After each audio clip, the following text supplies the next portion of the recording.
फरमाते हैं कि मैं ना मजदूर लेने गया, बगदाद के चौक में मजदूर बैठे होते थे, तो मेरी उन मजदूरों में से ना एक नौजवान बच्चे पे नजर पड़ी।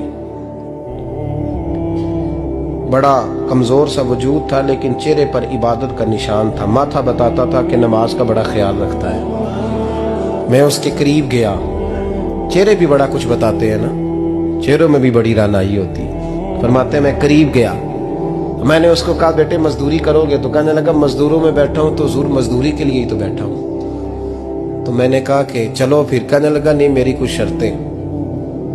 मैंने कहा बताओ। कहने लगा पहली शर्त यह है कि लोग 4 दिनार दिहाड़ी लेते हैं, मैं 3 दिनार लूंगा। मैंने कहा यार भाई तो बड़ी बेहतरीन है, बाकी भी इस तरह की रख ले।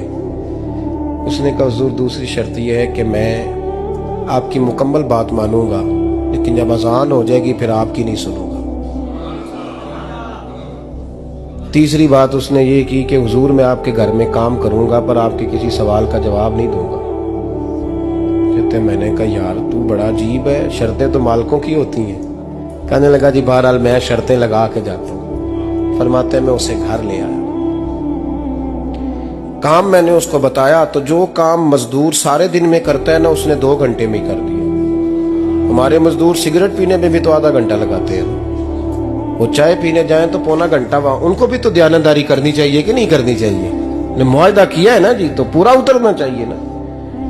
कहते 2 घंटे में। अब काम जब बंदा शुरू कराता है तो काम और निकल आता है। कहते काम मैंने उसको और बता दिया, वो करने लगा। उसने मिट्टी निकाल के रखी थी बाहर रास्ते में, तो अजान हो गई जोर की।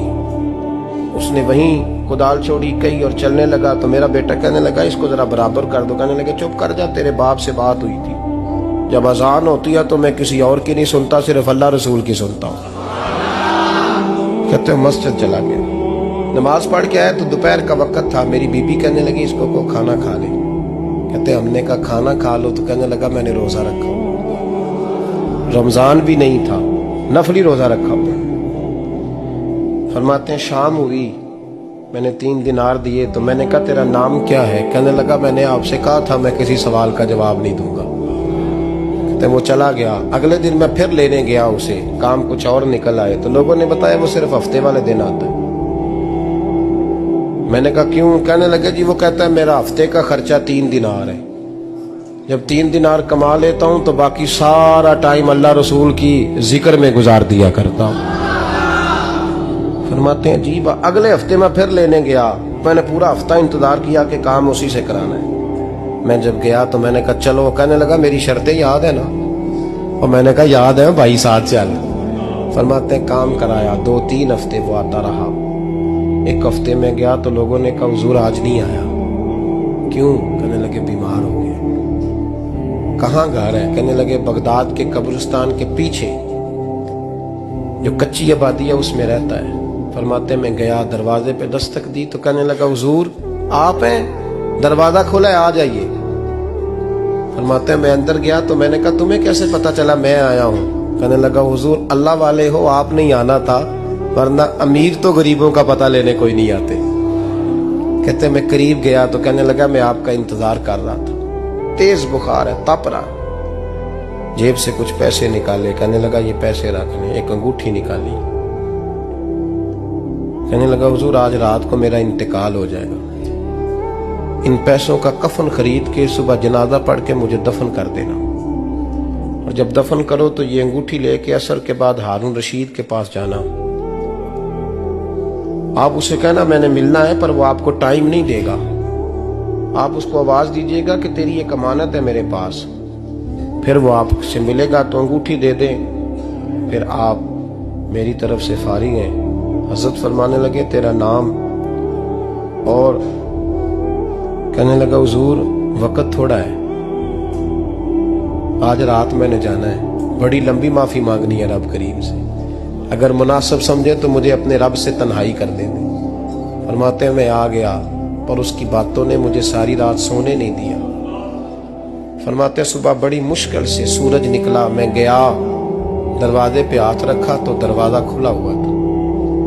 अंदर दाखिल हुआ तो खुशबुएं मेरा इस्तकबाल कर रही थी। जब चेहरे से कपड़ा हटाया तो उसका तो इंतकाल हो चुका। इंतकाल हो चुका है, ऐसे है जैसे किसी का दीदार करके सोया।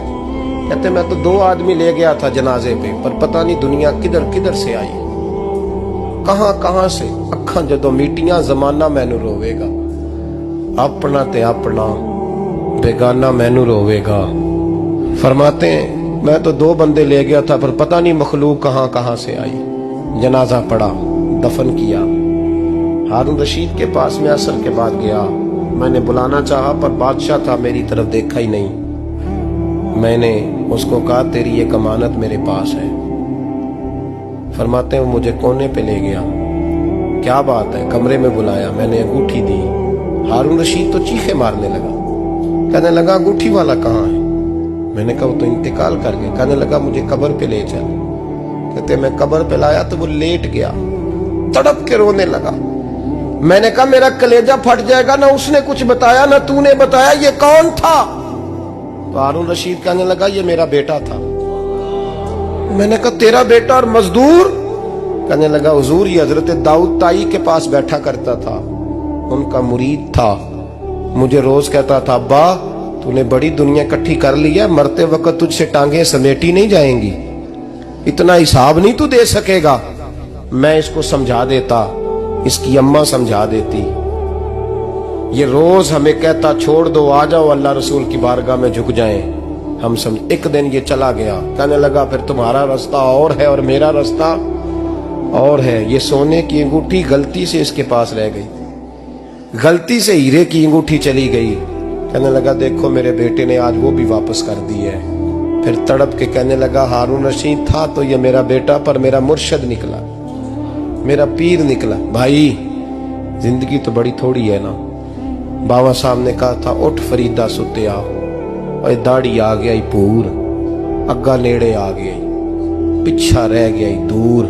उठ फरीदा सुत्या खलकत वेखन जा, मते कोई मिल जाई बख्शिया ते तू ही बख्शिया जा।